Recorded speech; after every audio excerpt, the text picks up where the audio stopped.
The day Julia Taylor discovered her husband had emptied their accounts was the same day the skies over Silver Creek opened up with the worst thunderstorm in a decade. Rain pounded against the windows of the small house she'd called home for the past 3 years, a fitting backdrop to the devastation spreading through her chest as she stared at the empty strongbox hidden beneath their bedroom floorboards. It was 1876, and Julia had just turned 25 last month. Her husband, Thomas, had insisted on celebrating with a small party at the local saloon. Now she understood why one final show of normalcy before disappearing with everything they owned. "Madam, are you all right in there?" The voice belonged to Sheriff Donovan, who stood dripping on her porch, hat in hand. "Door was open. Got worried when I saw it swinging in this weather." Julia looked up, her golden hair falling in disarray around her shoulders. "He's gone, Sheriff. Thomas is gone, and so is everything else." The sheriff stepped inside, closing the door against the howling wind, his weathered face crinkled with concern. "What do you mean gone? The money from the cattle sale last week, our savings, even the deed to the house." Julia's voice was remarkably steady despite the trembling of her hands. "He took it all." Sheriff Donovan removed his hat, running a hand through his gray-streaked hair. "I'm mighty sorry to hear that, Mrs. Taylor, but I'm afraid that's not the worst of it. What could possibly be worse, this house and land? It seems Thomas borrowed against it from the bank in Carson City. They sent a notice yesterday." He reached into his coat and pulled out a damp envelope. "I was coming to deliver it when I saw your door." Julia took the envelope with numb fingers. Inside was a notice of foreclosure. 7 days to vacate the premises. 7 days, she whispered. "How am I supposed to? There's more," Sheriff Donovan said grimly. "Seems Thomas had gambling debts all over the territory. Men have been asking about him, not the kind you want to owe money to." Julia stood, smoothing her skirts in a gesture of composure that belied the panic rising within her. "Thank you for telling me, Sheriff. I'll figure something out." After the sheriff left with promises to keep an eye out for Thomas, Julia sank back onto the bed. The storm outside matched the turmoil in her heart. 3 years of marriage, working side by side, building what she thought was a future together, all of it had been a lie. The thunder crashed, and Julia Taylor did something she hadn't done since her parents died of fever 5 years ago. She wept. Morning brought clear skies but no clarity for Julia's situation. She took inventory of what remained: some clothing, kitchenware, a few pieces of furniture Thomas had deemed too cumbersome to steal, and her mother's silver locket, the one item she never removed, not even to bathe. She had $7 hidden in the hem of her winter coat, and a horse Thomas had considered too old to be worth taking. Not enough to start over, barely enough to survive a week. The knock at her door startled her. Expecting the sheriff again, Julia was surprised to find Mrs. Greenwood, the shopkeeper's wife, standing with a basket of provisions. "Word travels fast," Mrs. Greenwood said by way of explanation. "Thought you might need these."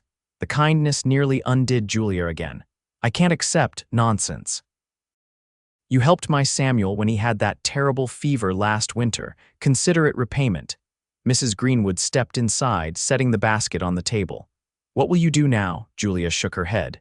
"I don't know. Maybe head to my cousin's place in Sacramento." "That's a long journey for a woman alone," Mrs. Greenwood said softly, "especially with those men looking for your husband." "I don't have much choice." Mrs. Greenwood squeezed her hand. "The stagecoach leaves tomorrow. My husband and I can help with the fare." "Thank you," Julia said, swallowing her pride. "I'll pay you back, I promise." "I know you will, dear. You're not like him." After Mrs. Greenwood left, Julia began packing what little she had.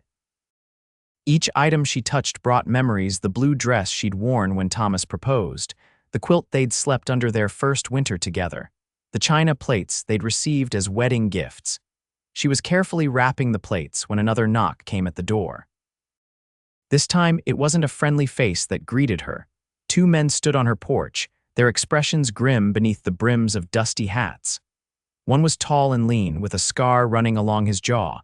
The other was shorter, stockier, with a beard that failed to hide the cruelty in his smile. "Mrs. Taylor," the taller one spoke, his voice deceptively soft. "Name's Wilson. "This here's Cox. We're looking for your husband." Julia's throat went dry. "He's not here, we can see that," Cox said, pushing past her into the house. "Question is, where'd he go with our money?" "I don't know," Julia said truthfully, backing away as Wilson followed his partner inside. "He left me too, took everything." Wilson whistled low. "That's so. Well, ain't that unfortunate for you?" Cox was rifling through her belongings, tossing aside clothing and appending drawers. "Boss ain't gonna like that answer, madam." "It's the only one I have," Julia said, trying to keep her voice steady. "Sheriff knows all about it. He'll be checking in soon."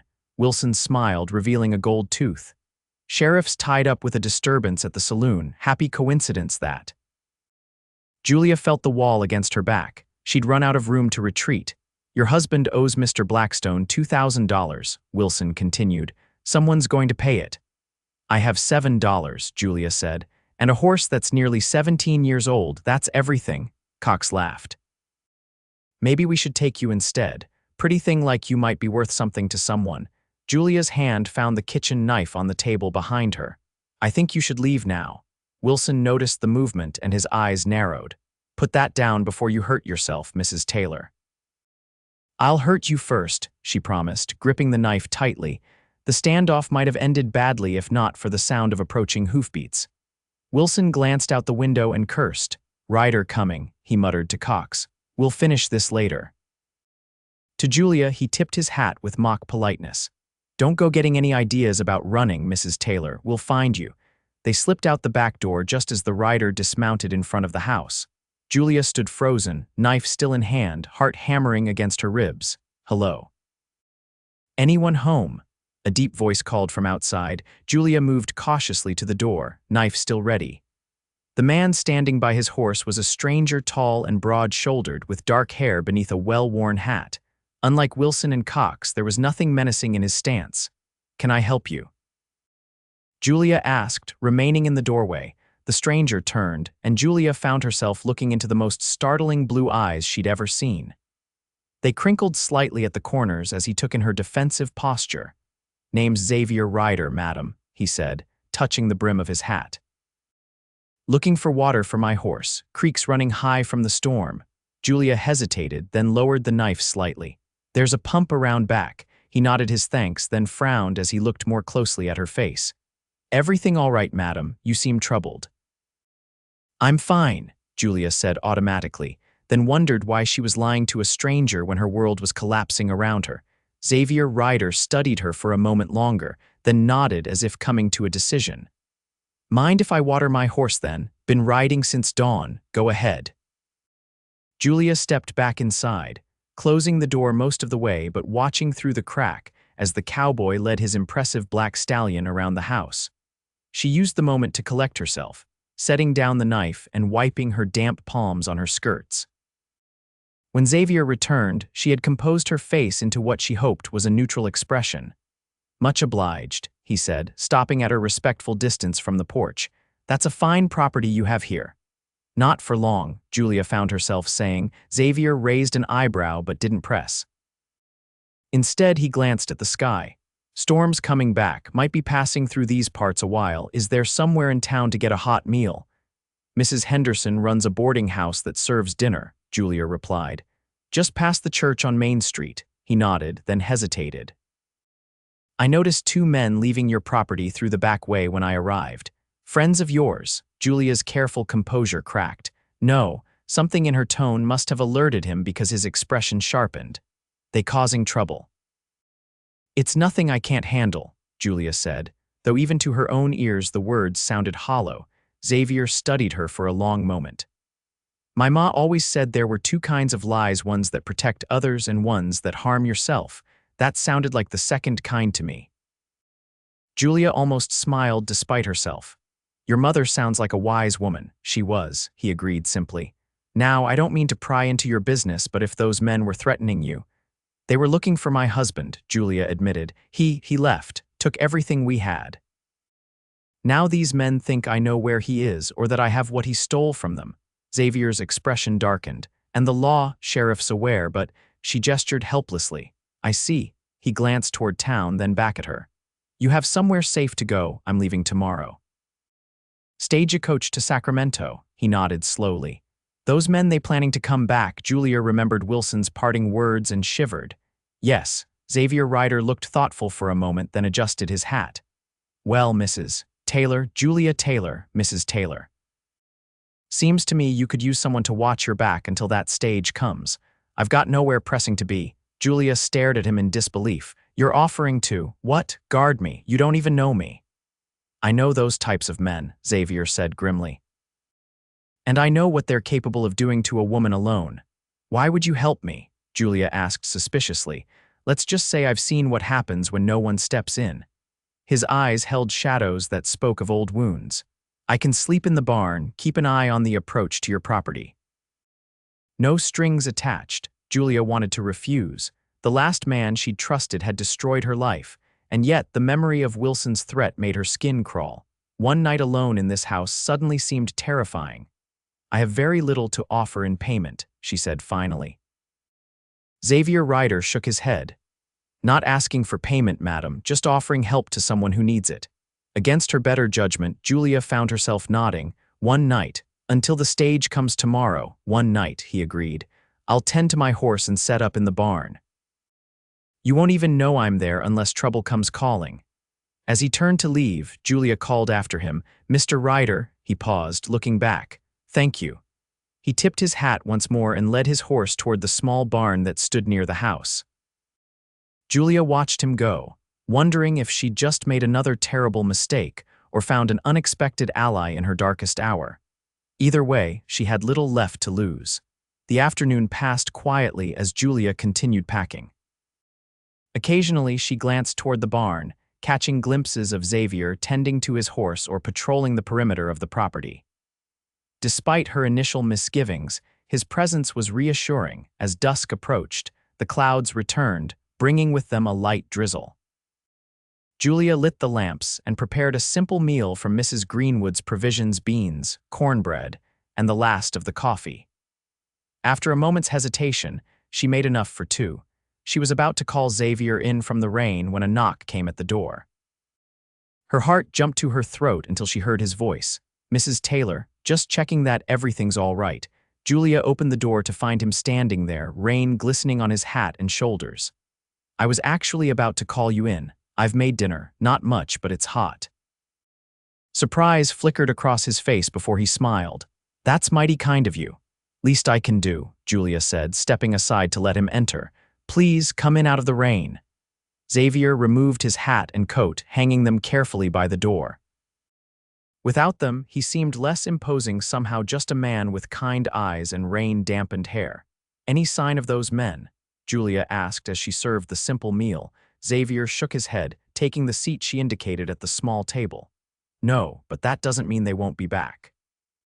They ate in silence for a few minutes, the only sounds the scrape of spoons against plates and the patter of rain against the windows. This is good, Xavier said finally. Been a while since I had a home-cooked meal. You've been traveling long? Julia asked, grateful for the distraction of conversation. A few months, coming up from Texas. That's a long journey. What brings you this far north? Xavier's expression turned guarded. Change of scenery. Julia recognized the evasion for what it was, the same kind she'd offered earlier. Fair enough. After another moment of silence, Xavier spoke again. If you don't mind my asking, where in Sacramento are you heading? My cousin Amelia lives there with her husband. I haven't seen her in years, but we write sometimes. Julia stared down at her plate. I'm hoping they'll take me in until I can find work. What kind of work do you do? I can sew, cook reasonably well. I helped my husband with the accounts for our cattle business. She gave a bitter laugh. Not well enough, apparently, or I might have noticed what he was planning. Xavier studied her for a moment. Don't blame yourself for trusting your husband, Mrs. Taylor. That's what you're supposed to do in a marriage. Julia, she said suddenly. If you're spending the night guarding my home, you might as well call me Julia, he nodded. Julia then. The way he said her name sent an unexpected warmth through her chest, something she quickly dismissed as misplaced gratitude. How long were you married? Xavier asked. 3 years. Julia found herself continuing, the words spilling out easier to this stranger than they had to Mrs.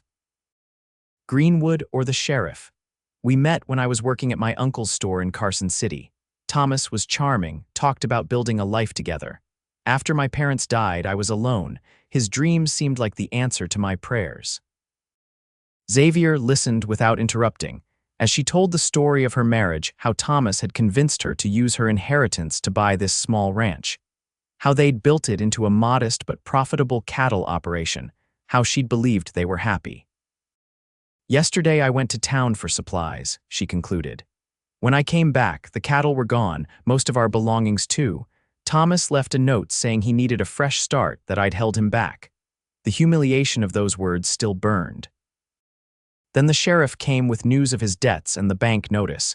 Just like that, everything was gone. Xavier's expression had darkened throughout her tale. Some men don't deserve the women who love them.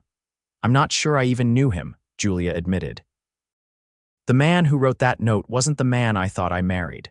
People can hide their true nature for a long time when there's something to be gained, Xavier said quietly. Doesn't make it your fault for not seeing through the disguise. Julia looked at him curiously. You sound like you speak from experience. A shadow passed over his face. I've known my share of deceivers. Something in his tone made Julia think he wasn't just speaking of others. There was a story there, but it wasn't her place to ask. Instead, she rose to clear the plates. Leave those, Xavier said. You've provided the meal. Least I can do is help clean up. Together they washed and dried the few dishes in companionable silence. It was such a simple, domestic task, yet Julia found it oddly comforting. For a moment, she could almost forget the disaster her life had become. The moment ended with the distant sound of horses approaching. Xavier moved to the window, peering out into the darkness. 2 riders coming fast. Julia's heart began to race. Wilson and Cox, can't tell yet. Xavier reached for his gun belt, which he'd hung by the door alongside his hat. Stay away from the windows. Julia stepped back, watching as he checked his revolver with practiced ease. You've done this before, haven't you? Fighting, I mean. Xavier's eyes met hers briefly. I was a Texas Ranger for 5 years. Before Julia could respond, the riders pulled up outside the house. Xavier positioned himself beside the window, out of sight but able to see the approaching men. It's them, he confirmed grimly. Stay behind me. The knock, when it came, was more of a pounding. Mrs. Taylor, open up, we have unfinished business. Julia looked to Xavier, who nodded once. Answer, but don't open the door. What do you want? She called out, trying to keep her voice steady. Just a conversation, came Wilson's deceptively smooth reply. We may have been a bit hasty earlier. Mr. Blackstone has authorized us to make you an offer. Xavier shook his head in warning. I told you before, I don't know where my husband is, Julia responded. And I have nothing left to give you. That's not entirely true, Wilson called back. You have this property. The bank has this property, Julia corrected. I've been foreclosed upon. There was a pause, then murmuring between the 2 men outside. Finally, Cox's rougher voice called out, Open the door, Mrs. Taylor, or we'll open it for you. Xavier stepped forward, placing himself between Julia and the door. The lady has company, he called out, his voice carrying the unmistakable authority of a man used to being obeyed.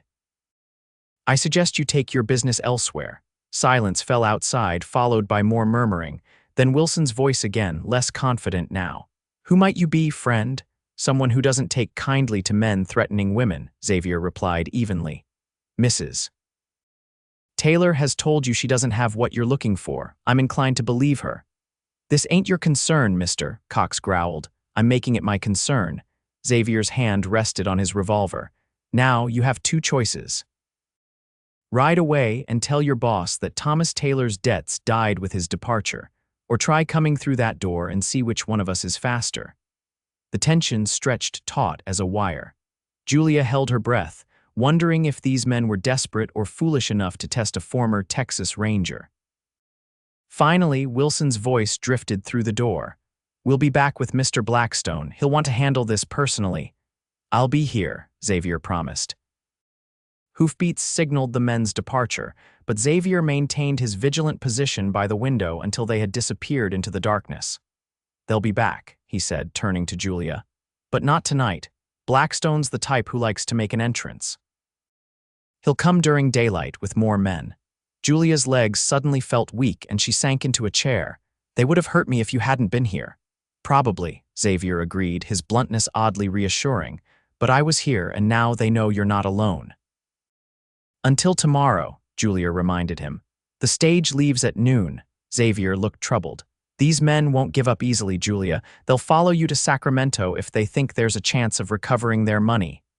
What choice do I have? Julia demanded, frustration rising in her voice. Stay here and wait for the bank to throw me out, for Blackstone to return with more men. Xavier paced the small room, thinking. When does the bank take possession? 7 days from yesterday. He stopped pacing. And these men, they want $2,000. Money my husband stole from them, apparently. Xavier nodded slowly. I have a proposition for you, Julia Taylor, one that might solve both our problems. Julia looked at him warily. What kind of proposition? I've been looking to settle somewhere, start fresh. He gestured around the small house. This is good land, needs work, but has potential. It's not mine to sell, Julia reminded him, not selling, partnership. Xavier leaned against the wall, arms crossed. I have money saved, enough to satisfy the bank, maybe even pay off Blackstone. Julia stared at him in disbelief.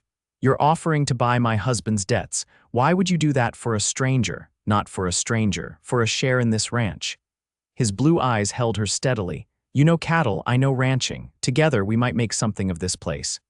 As partners? Julia clarified, uncertain. Business partners, Xavier confirmed. You stay on, we work the land together, split the profits. I get a new start, you keep your home. Julia shook her head in bewilderment. This is madness, you don't know anything about me. I know you didn't run when those men threatened you earlier today. I know you made dinner for a stranger who offered to help, and I know you're not the kind of woman who gives up easily. Xavier straightened. That tells me enough.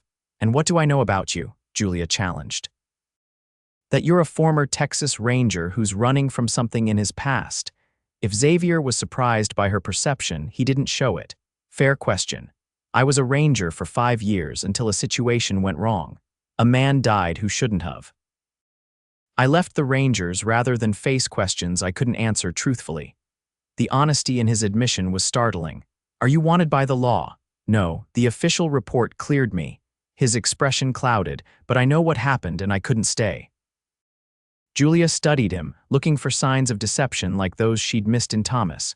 Instead, she found only straightforward regret. Why here? She asked finally. Of all the places you could start over, I've been riding for months looking for somewhere that felt right. He smiled slightly. I liked the look of this valley when I rode in.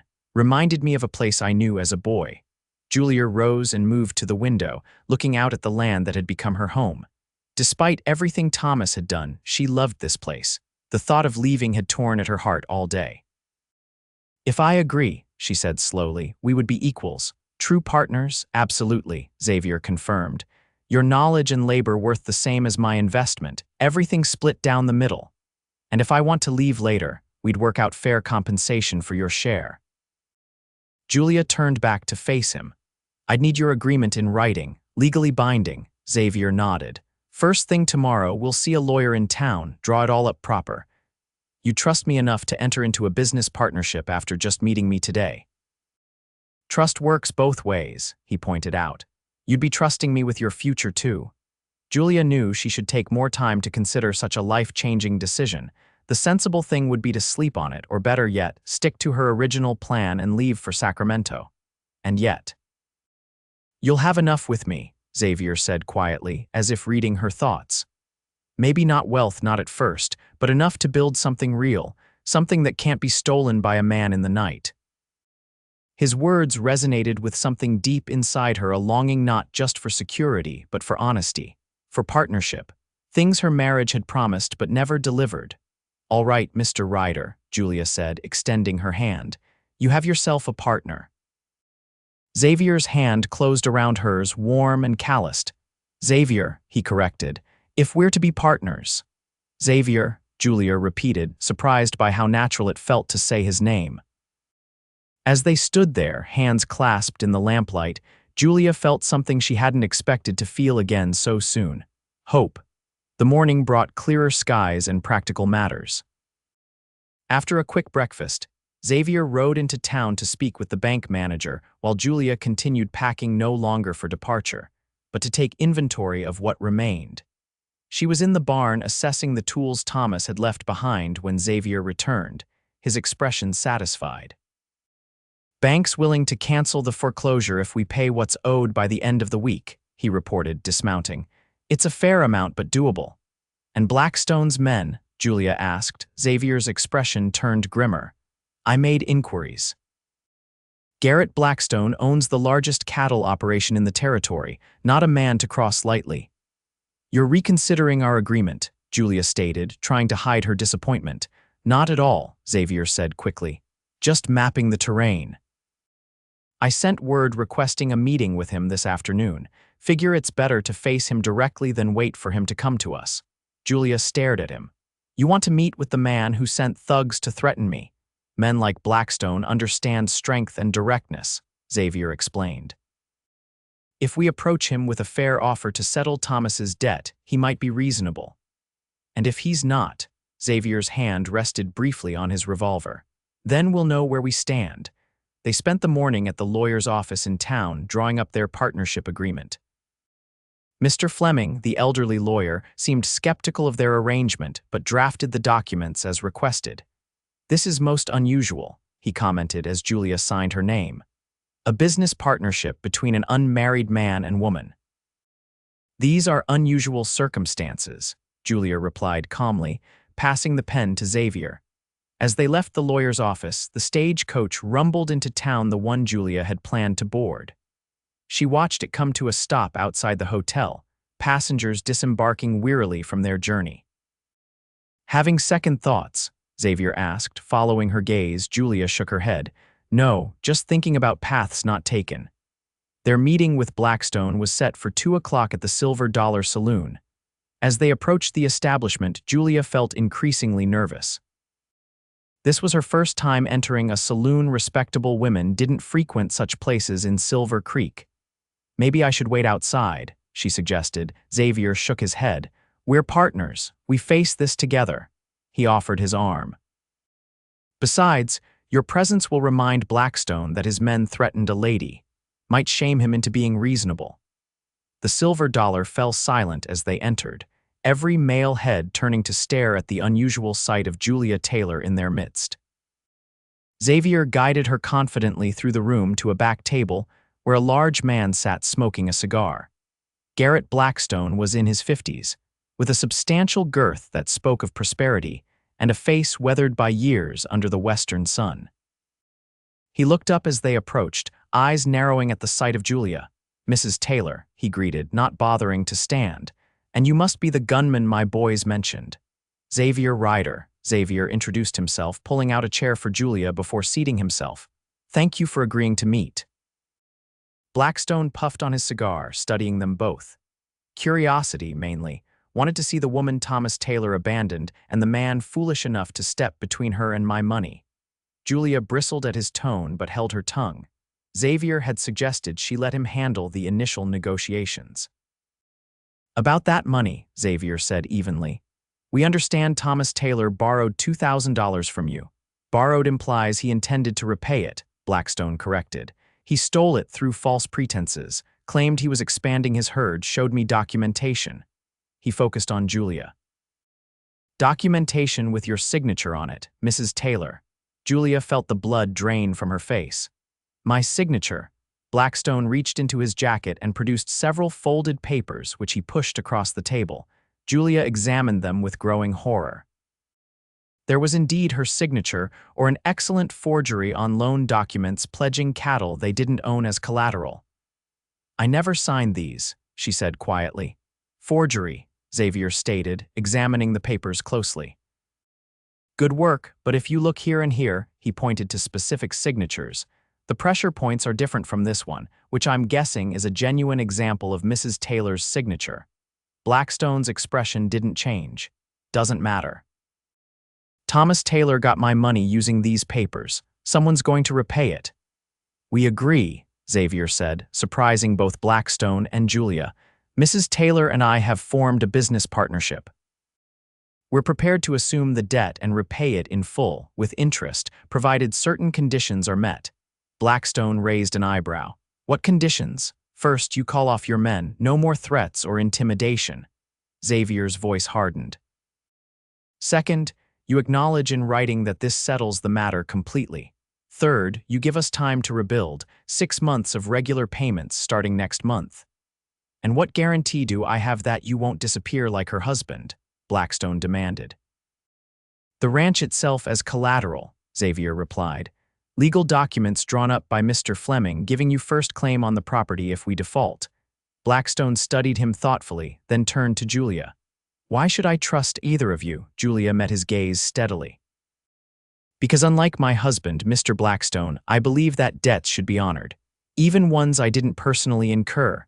Something like respect flickered in Blackstone's eyes. He puffed on his cigar for a moment, then nodded slowly. Fleming's a good lawyer, have him draw up the papers. 6 months of payments with the final balloon payment due thereafter. 10% interest. 5%, Xavier countered. The bank charges 7% and they didn't send men to threaten Mrs. Taylor. Blackstone chuckled. 7% then. And I'll expect the first payment on the 1st of next month. They haggled over a few more details before reaching a final agreement. As they rose to leave, Blackstone called after them. Mrs. Taylor. Julia turned back. If you hear from your husband, you let me know. His expression was dangerous. Our business may be settled, but his and mine isn't. I don't expect to ever see or hear from him again, Julia replied honestly. Blackstone nodded. Probably for the best for him. Outside, Julia took a deep breath of fresh air, feeling as though she'd survived a confrontation with a grizzly bear. That went better than I expected. Blackstone's a businessman first, Xavier observed. He'd rather have his money back than your land. Our land now, Julia corrected, the words still strange on her tongue. Xavier smiled.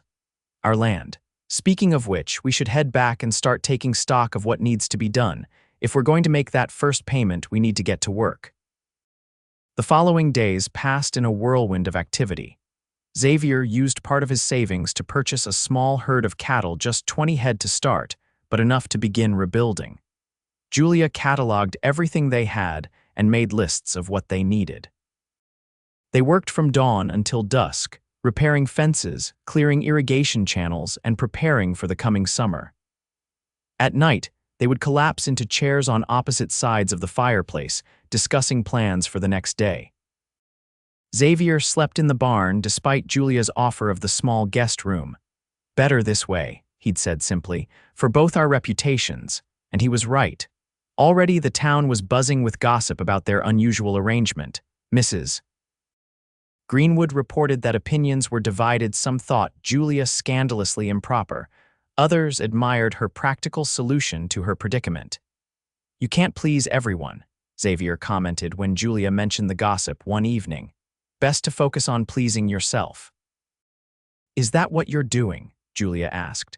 Pleasing yourself by taking on a failing ranch and a partner with a mountain of debt. Xavier was silent for a long moment. I spent 5 years enforcing other people's laws, some just, some not so much, then another year running from my own conscience. He looked up at her. This is the first decision I've made in a long time that feels entirely right. His sincerity touched something in Julia that she'd thought Thomas had destroyed her capacity to trust. Over the following weeks, that trust grew as Xavier proved himself reliable in both word and deed. He worked tirelessly alongside her, never suggesting that certain tasks were beneath him or too difficult for her. Unlike Thomas, who had insisted on handling all financial matters, Xavier was transparent about every expense and decision. They kept joint records, reviewing them together each week at the kitchen table. As spring warmed into summer, the ranch began to take shape again. The small herd thrived, and Xavier negotiated favorable terms with a buyer in Carson City for their first sale in July, enough to make their payment to Blackstone with a small amount left over. We should celebrate, Xavier suggested as they watched the cattle being loaded for transport. A proper dinner in town, Julia hesitated. Though their working relationship had become comfortable, they had maintained careful boundaries. Dining together in public felt like crossing one of those boundaries. People will talk, she warned. Xavier shrugged. People already talk. Might as well give them something new to discuss. So that evening found them at the town's only restaurant, seated at a corner table beneath the curious stares of Silver Creek's residents. Julia was acutely aware of how it must appear her first public outing since Thomas's departure, with a man who wasn't her husband. Ignore them, Xavier advised, noting her discomfort. They'll find something new to gossip about by next week. Julia tried to relax, focusing instead on the rare luxury of a meal she hadn't had to prepare herself. Xavier proved to be a surprisingly entertaining dinner companion, sharing stories of his more amusing experiences as a ranger. There was this one outlaw, he recounted, who specialized in stealing women's undergarments from clotheslines. Called himself the Phantom of the Laundry, had the most impressive collection of bloomers this side of the Mississippi. Julia couldn't help laughing, drawing even more stares. What happened to him? Last I heard, he'd married a seamstress. Apparently, she was impressed by his dedication to fine linens. As they walked home under a sky spattered with stars, Julia found herself more relaxed than she'd been in months. The weight of Thomas's betrayal, while not gone, had become bearable. Thank you, she said as they approached the ranch. For dinner and everything else. Xavier glanced down at her. No need for thanks between partners. Not just business partners, Julia clarified. Friends, I think. He smiled, the moonlight catching the edges of his face. Friends, then. They parted at the house, Xavier heading to the barn as usual. Julia watched him go, a strange ache in her chest that she wasn't ready to examine too closely. Summer gave way to autumn, and the ranch continued to prosper under their joint efforts. They added to the herd, repaired the roof before winter could arrive, and maintained their payments to both the bank and Blackstone. Word came occasionally of Thomas sightings in San Francisco, then Oregon, always moving, always one step ahead of those he'd wronged. Julia found that each report affected her less and less. The man who had abandoned her was becoming a stranger in her memory. One crisp October morning, Xavier announced he needed to ride to Carson City on business. Should be back tomorrow evening, he said as he saddled his horse. Will you be all right alone? I managed this place by myself plenty of times when Thomas was away, Julia reminded him. I'll be fine. Xavier nodded but hesitated before mounting. Keep the rifle handy just in case. Expecting trouble? Julia asked, suddenly concerned. No, just being cautious. He swung into the saddle. There have been reports of rustlers in the next county. After he rode away, Julia busied herself with chores, trying to ignore the strange emptiness of the ranch without Xavier's presence. It was ridiculous to miss someone who would return the next day, she told herself firmly. That evening, she ate alone at the kitchen table, the silence of the house pressing in around her. She was washing her dishes when a noise outside caught her attention, the sound of approaching horses. Julia's first thought was that Xavier had returned early, but as she moved to the window, she saw 3 riders approaching in the gathering dusk. Something about their movements set off warning bells in her mind. Remembering Xavier's advice, she retrieved the rifle from above the fireplace and positioned herself where she could see the door. When the knock came, she called out, "Who is it, Mrs. Taylor?" The voice was unfamiliar. "Name's Jenkins. We're looking for Xavier Ryder. Understood he might be here." Julia kept the rifle ready. "He's not here at present. What business do you have with him?" There was a pause then. "We're old associates from Texas. Heard he'd settled in these parts." Something in the man's tone didn't ring true. "I'll tell him you called. Your name's—" Another pause. "Better yet, we'll come back when he's around. When do you expect him?" "Hard to say," Julia evaded. "His business often keeps him away for days at a time." "I see." The voice had hardened slightly. "Well, thank you for your time, Mrs. Taylor." Julia waited, listening as the men mounted up and rode away. Only when their hoofbeats had faded completely did she lower the rifle, her hands shaking slightly. Something about the encounter left her deeply uneasy. These men hadn't seemed like friendly former colleagues coming to reunite with Xavier. Their reluctance to leave names, the careful way they'd asked about his return, it felt like they were hunting him. Julia barely slept that night, starting at every sound outside. By morning, She'd decided to ride to Carson City and warn Xavier. Whatever his past contained, he deserved to know someone was looking for him. She was saddling her horse when hoofbeats approached from the direction of town. Fearing the return of the strangers, Julia retreated to the house for the rifle. But it was Sheriff Donovan who rode into the yard, his expression grave. "Morning, Mrs. Taylor," he called, dismounting. "Need a word, if you don't mind." Julia set aside the rifle. "What is it, Sheriff?" "Had some men asking after your partner yesterday." The sheriff removed his hat, turning it in his hands, a nervous gesture Julia had never seen him make before. "Showed me a wanted poster from Texas." Julia's heart sank. "For Xavier Ryder." "That's just it," Donovan said, looking uncomfortable. "Poster wasn't for anyone named Ryder. It was for a Xavier Reynolds, former Texas Ranger, wanted for the murder of a prominent rancher's son." "There must be some mistake," Julia said automatically, even as doubt crept into her mind. "Xavier told me he left the Rangers after an incident, but he said he was cleared. These men claim otherwise." Donovan handed her a folded paper. "They're deputy marshals from Texas. Say new evidence came to light after he fled." Julia unfolded the wanted poster with trembling fingers. The likeness was crude but unmistakable. Xavier's face stared back at her, beneath the name Xavier Reynolds and the words "wanted for murder" in bold type. "I don't believe it," she said, but her voice lacked conviction. Donovan sighed. "Julia, if Ryder or Reynolds returns, I'm obligated to bring him in for questioning. Those deputies have legal authority here. Where are they now?" "Waiting in town. They wanted to come out here themselves, but I convinced them to let me talk to you first." His expression softened with sympathy. "I remember how Thomas left you. Didn't want to see you blindsided again." Julia folded the poster carefully. "Thank you for that consideration, Sheriff." After Donovan left with a promise to return the following day, Julia sat heavily on the porch steps, the wanted poster clutched in her hand.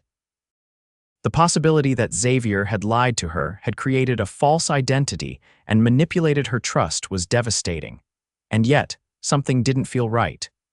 The Xavier she'd come to know over these months was honorable, honest in ways Thomas had never been.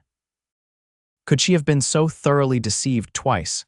Determined to hear his side before passing judgment, Julia decided to continue with her original plan to ride to Carson City.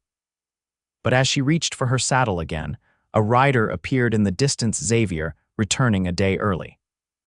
Julia stood frozen in the yard as he approached, the wanted poster still in her hand. Xavier's smile of greeting faded as he noticed her expression.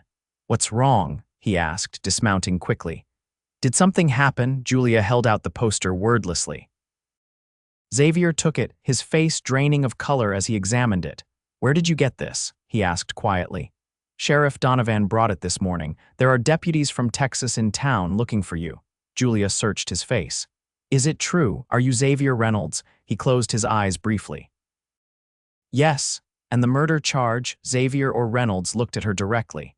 "It's complicated, Julia. Uncomplicate it," she demanded. "After everything we've built here, everything I've trusted you with, I deserve the truth." He nodded slowly. "You do." Glancing toward the house, he asked, "Can we go inside? This isn't a story I want to tell in the open." Once seated at the kitchen table, Xavier began his tale. "I was born Xavier Reynolds in a small town outside Austin, joined the Rangers when I was 22, served honorably for 5 years. Then came the Harrington case."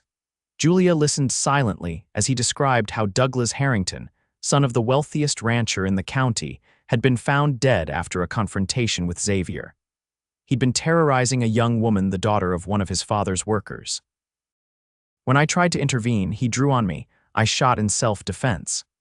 Xavier's voice was steady but pained. The official inquiry ruled it justified, but old man Harrington couldn't accept that his son had died fairly. He used his influence to have the case reopened, produced witnesses who claimed I'd shot Douglas in cold blood. "So you ran," Julia stated.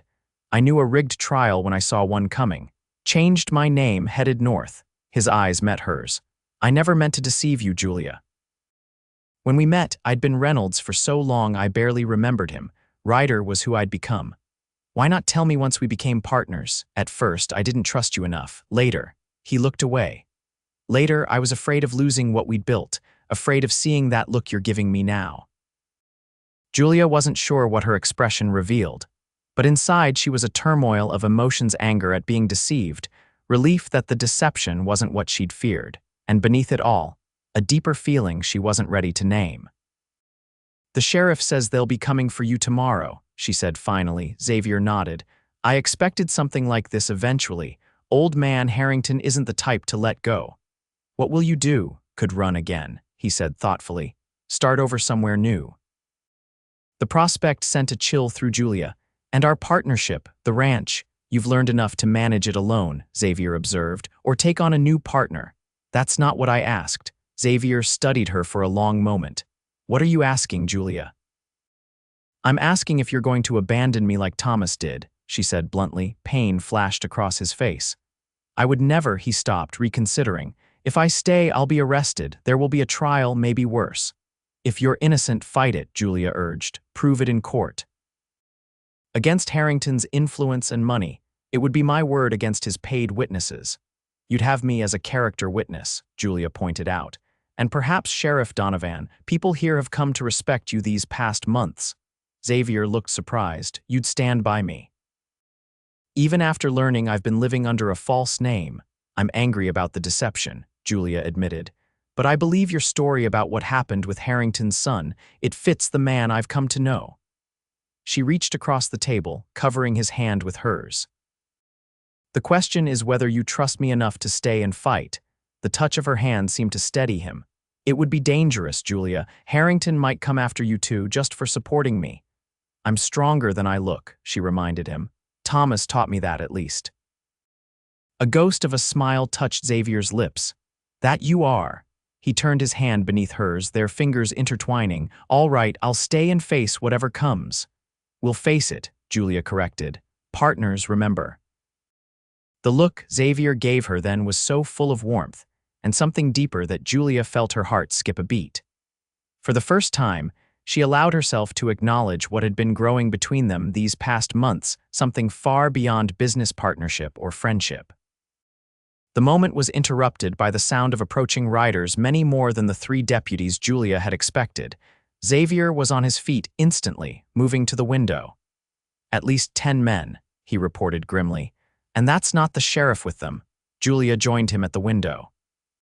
The approaching riders were indeed strangers, heavily armed and riding with purpose. At their head was an older man with silver hair and expensive clothing, a man who radiated authority and menace even at a distance. "Harrington," Xavier breathed, his face hardening. "He didn't trust the deputies to bring me in. He came himself, all the way from Texas." Julia couldn't hide her disbelief. "Told you he wasn't the type to let go." Xavier moved quickly to retrieve his revolver. "Julia, get out the back, take your horse and ride for town, get the sheriff." "I'm not leaving you to face them alone," Julia protested. "This isn't a discussion." Xavier's voice was firm. "Harrington won't hesitate to hurt anyone who stands between him and what he wants. I won't risk your life." Before Julia could argue further, the riders pulled up outside the house. A commanding voice called out, "Reynolds, we know you're in there. Come out unarmed and face justice." Xavier met Julia's eyes one last time. "Please, Julia, go for help. It's our best chance." Reluctantly, Julia nodded. As she slipped toward the back door, Xavier called after her softly, "If I don't see you again, know that these months with you have been the best of my life." The sincerity in his voice made her pause, wanting to say so much in return, but there was no time. With a last look at the man who had become so important to her, Julia slipped out the back door and ran for the barn. Xavier stepped onto the porch, hands raised to show he was unarmed, though his revolver was tucked into the back of his belt, hidden by his coat. "Harrington," he acknowledged. Long way from Texas, the silver-haired man dismounted, his movements deliberate despite his age. 5 years I've been hunting you, Reynolds. 5 years since you murdered my boy." "Your son drew on me first," Xavier stated calmly. The inquiry confirmed it. Harrington's face twisted with rage. "Inquiry be damned. Douglas was going to inherit everything I built. You took that from me." "He was threatening an innocent girl," Xavier reminded him. "I was doing my job as a ranger, and now I'm doing mine as a father." Harrington signaled to his men, "Take him." Two riders dismounted, moving toward Xavier with purpose. He stood his ground, mind racing. If he drew now, it would be suicide, too many guns against him. His only hope was to buy time until Julia could bring help. The laws changed since you left Texas, Reynolds, Harrington continued. New governor, new judges, men who understand the importance of justice for my boy. Sounds more like you bought yourself a conviction, Xavier observed. Harrington smiled coldly. Call it what you will, the end results the same. As the men reached the porch, Xavier prepared to be taken. But instead of restraining him, one of the men drove a fist into his stomach, doubling him over. The other struck him across the face, sending him sprawling. Careful, Harrington cautioned as they continued the beating. I want him alive for the noose. Through the pain, Xavier heard hoofbeats approaching rapidly from the direction of town. The sheriff, already. Julia couldn't have reached him so quickly. The beating paused as everyone turned toward the new arrival. Julia rode into the yard at full gallop, rifle in hand. She pulled her horse to a sharp halt, the rifle aimed steadily at Harrington. Step away from him, she commanded, her voice carrying clearly across the yard. Harrington looked more amused than threatened. And who might you be, Miss Julia Taylor? This is my property and you're trespassing. She kept the rifle trained on him. Mr. Reynolds is my business partner and I don't appreciate you damaging my investment. Xavier managed to sit up, wiping blood from his mouth. Julia, I told you to get the sheriff. I sent one of our hands to town when I saw the dust from these riders, she replied, not taking her eyes off Harrington. Figured you might need immediate assistance. Xavier couldn't help a pained smile. Once again, Julia Taylor had proven herself more resourceful than anyone gave her credit for. Harrington studied her with cold calculation. This doesn't concern you, Mrs. Taylor. This man is wanted for murder in Texas. Then bring proper documentation to our local sheriff, Julia countered. This vigilante approach suggests you're not interested in legal justice. You're interfering with a lawful apprehension, young woman. Harrington's voice hardened. I'd advise you to reconsider. Julia's aim never wavered, and I'd advise you to look behind you. More riders were approaching Sheriff Donovan and several deputies, along with a number of townspeople who had apparently decided to investigate the commotion. Harrington's expression darkened as he realized his advantage was evaporating. This changes nothing, Reynolds. I'll have you back in Texas one way or another. The sheriff rode into the yard, taking in the scene with practiced efficiency. What's all this then? These men attacked my partner without provocation or legal authority, Julia called out. Mr. Reynolds was willing to surrender himself to proper law enforcement, Sheriff, not to a private lynch mob. Donovan dismounted, approaching with caution. Mr. Harrington, I presume?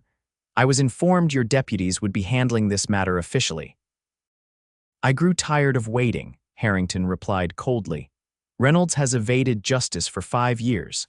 Be that as it may, this is my jurisdiction. Donovan's voice was firm. We'll sort this out properly at my office in town. The standoff gradually de-escalated as more townspeople arrived. Eventually, Xavier was taken into custody by Sheriff Donovan properly, without further violence. Julia was allowed to clean and bandage his wounds before he was escorted to town. This isn't over, she promised as she tended a cut above his eye. I'll get a lawyer from Carson City. Xavier caught her hand. Julia, the odds are still against me. Harrington has money, influence, and we have the truth, she interrupted. And friends, it seems. She nodded toward the yard where several neighbors had remained behind, offering their support. In the days that followed, Julia threw herself into Xavier's defense with the same determination she'd shown in rebuilding the ranch. She rode to Carson City and secured the services of James Holbrook, a formidable attorney with experience in Texas law. Harrington, meanwhile, established himself at the hotel in Silver Creek, making it clear he wouldn't leave without Reynolds in custody. The legal battle quickly became the talk of the territory, with newspapers as far away as San Francisco reporting on the case. Julia visited Xavier daily in his cell, bringing food and updates on their legal strategy. It was during one of these visits, 2 weeks after his arrest, that everything changed. Mr. Holbrook received a telegram today, Julia said, her eyes bright with excitement. A woman named Elena Vasquez has come forward in Texas. She's the girl Douglas Harrington was threatening the day he died. Xavier sat up straighter. Elena, but she was too frightened to testify at the initial inquiry. Apparently, your arrest has been in the papers. When she read about it, she decided to speak up. Julia reached through the bars to grasp his hand. She's willing to testify that Douglas drew first, that you saved her life that day. Hope flickered in Xavier's eyes for the first time since his arrest. Will her testimony be enough? Mr. Holbrook thinks so, especially combined with the irregular way Harrington has pursued you. The judge has agreed to hear the case here rather than extraditing you to Texas. Julia squeezed his hand. This is the break we needed, Xavier. He studied her face, marveling at her unwavering support. You've done more for me in 2 weeks than anyone has done in my entire life, Julia Taylor. Partners, remember. But there was something in her voice that suggested more than business partnership. Xavier held her gaze. Is that all we are, Julia, partners? The question hung between them, charged with months of unspoken feelings. Julia's cheeks flushed slightly, but she didn't look away. No, she admitted softly. I think we both know it's more than that. Xavier brought her hand to his lips, kissing it gently. When this is over, if I'm free, we should talk about exactly what more means. Julia smiled, her eyes suspiciously bright. I'd like that. The trial, when it finally began a month later, drew spectators from across the territory. Elena Vasquez had indeed come from Texas to testify, a petite young woman whose quiet dignity made her an impressive witness. She described in detail how Douglas Harrington had terrorized her family, culminating in an attack that Xavier had interrupted. He saved my life, she stated simply. Mr. Reynolds did what the law is supposed to do, protect the innocent from those who would harm them. Other witnesses came forward as well. Former Rangers who attested to Xavier's character and service record. A clerk from the original inquiry who admitted under oath that Harrington had attempted to bribe him to alter testimony throughout it all. Julia sat in the front row, her support unwavering. The ranch continued to operate thanks to neighbors who pitched in during her absence, another sign of how the community had come to value both her and Xavier. Harrington grew increasingly bitter as the trial progressed, his testimony undermined by his obvious vendetta. When the jury finally delivered their verdict, not guilty on all charges, his face contorted with rage. This isn't justice, he shouted as Xavier was formally released. My son deserves better. The judge regarded him sternly. Your son drew a weapon on a peace officer, Mr. Harrington.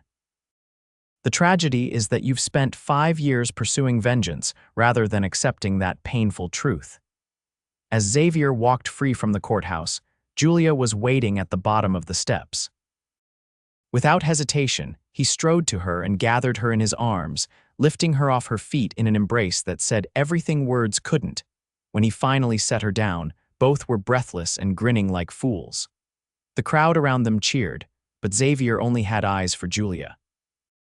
I believe we had a conversation to finish, he reminded her softly. Julia nodded, her eyes shining. About what more means, about what it could mean, Xavier clarified. If you're willing. Let's go home first, Julia suggested. I think this conversation deserves privacy. The ride back to the ranch was filled with a nervous energy neither had experienced before. They spoke of practical matters, the condition of the cattle, repairs needed on the north fence, while both thought of the conversation to come. As they approached the ranch, the setting sun painted the land in gold and amber. It had changed since that rainy day when Julia had discovered Thomas's betrayal. New fencing, repaired outbuildings, healthy cattle grazing on well-maintained pastures. Together, they had built something neither could have created alone. Inside the house, Julia busied herself preparing coffee while Xavier built a fire against the evening chill. When they finally settled in their usual chairs by the fireplace, the familiar routine felt suddenly different, charged with possibility. So, Xavier began, his usual confidence somewhat diminished. About us. Julia set aside her coffee cup. About us, she agreed. These past months working with you, building this place. Xavier searched for words. I've come to admire you more than any person I've ever known, Julia. Your strength, your determination, your heart. I feel the same, Julia admitted softly. You came into my life when I had lost everything, when I thought I could never trust again. You showed me what a true partnership could be. Xavier leaned forward. I don't want to be just your business partner anymore, Julia. I want to court you properly if you'll allow it. Julia's smile bloomed slowly. I think we're well past the courting stage, don't you? We've lived and worked together for months. We've faced down threats together. We've built a life. What are you saying? Xavier asked, hardly daring to hope. I'm saying that I love you, Xavier Reynolds, Julia stated simply. I've loved you for months now, even before I knew your real name. Xavier moved from his chair to kneel before her, taking both her hands in his. I love you too, Julia Taylor. More than I ever thought possible after everything I've been through. Then perhaps it's time to make our partnership permanent, she suggested, her voice barely above a whisper. Xavier's eyes widened. Are you proposing to me, Julia Taylor? I believe I am. Her cheeks flushed, but her gaze remained steady. Unless you object, Xavier laughed, a sound of pure joy. I've been trying to work up the courage to ask you the same question for months. He pulled her gently to her feet and into his arms. Yes, Julia Taylor. I would be honored to marry you, to share this life we've built, to face whatever comes next together. Their first kiss was tentative at first, then deepened with all the emotion they'd held in check for so long. When they finally parted, both were breathless and smiling. I have nothing to offer but myself and half a ranch, Xavier said, stroking her cheek. Is that enough? Julia's eyes shone with tears of happiness as she recalled his words from that first night when her world had been falling apart. You'll have enough with me, she quoted back to him. More than enough. They were married 2 weeks later in the small church in Silver Creek, surrounded by the neighbors and friends who had supported them through the trial. Sheriff Donovan gave the bride away, and Alina Vasquez, who had remained in town after the trial, served as maid of honor. As they exchanged vows, Julia thought of how far she had come since that rainy day when Thomas had abandoned her. She had lost everything then, or so she'd thought. Instead, she had found something far more precious, a true partner, a love built on respect and trust, and the knowledge of her own strength. When the minister pronounced them husband and wife, Xavier kissed her with a promise that needed no words. This was no ending, but a beginning of a life richer than either could have imagined when fate had brought a former Texas Ranger to the door of a woman who had lost everything. 5 years later, the Reynolds Ranch had become one of the most prosperous in the territory. Their herd had grown to over 500 head, and their reputation for fair dealing had spread throughout the region. The house had expanded too, with a new wing to accommodate their growing family. 3-year-old Thomas, named for Julia's father rather than her first husband, was the spitting image of Xavier with his dark hair and startling blue eyes. 1-year-old Elizabeth had her mother's golden curls and her father's determined spirit. On a warm summer evening, Julia stood on the porch watching Xavier teach Thomas to ride his pony in the yard. Elizabeth babbled happily in her arms, pointing at her father and brother with excited squeals. Xavier looked up, catching Julia's gaze across the yard. His smile, the same one that had first won her trust that rainy day long ago, still had the power to make her heart skip a beat. "Mama, watch me," Thomas called, sitting proudly atop his pony. "I'm watching, sweetheart," Julia assured him. "You're doing wonderfully." As Xavier guided the pony in a gentle circle, Julia reflected on the journey that had brought them here. Thomas Taylor had faded to a distant memory, a cautionary tale rather than a painful wound. She had heard he'd been arrested in Oregon eventually, though she felt nothing at the news. The ranch that had once been her prison, the symbol of a failed marriage, had transformed into a true home, a place of love, partnership, and prosperity. The debts had long since been paid, the land expanded, the future secured for their children. Xavier finished the riding lesson and lifted Thomas from the pony, setting him on his shoulders as they approached the porch. "I think we have a natural horseman here," he announced, pride evident in his voice. "Like his father," Julia agreed, leaning down to kiss him as he climbed the steps. "And his mother," Xavier reminded her. "You still ride better than half the men in the territory." They settled on the porch swing, Thomas clambering down to play with his wooden horses at their feet while Elizabeth dozed against Julia's shoulder. The setting sun cast long shadows across their land they had rebuilt together from nothing. "Any regrets?" Xavier asked quietly, his arm around her shoulders. Julia looked at their children, their home, the life they had created. "Not one," she assured him. "You?" Xavier shook his head. "How could I? I found everything I never knew I was looking for when I stopped at a ranch owned by a strong-willed woman with a kitchen knife." Julia laughed at the memory. "And I found everything I needed when a wandering former ranger offered me partnership instead of charity." Xavier kissed her temple. "You'll have enough with me," he quoted his words from that first night, now a cherished family saying. "More than enough," Julia replied, as she always did. "Always more than enough." As darkness fell over the Reynolds ranch, the family made their way inside, not to a house emptied by betrayal, but to a home filled with the warmth of a love that had been forged in adversity and tempered by trust. A love that had proven, beyond any doubt, that sometimes losing everything is simply the first step to finding something far more precious.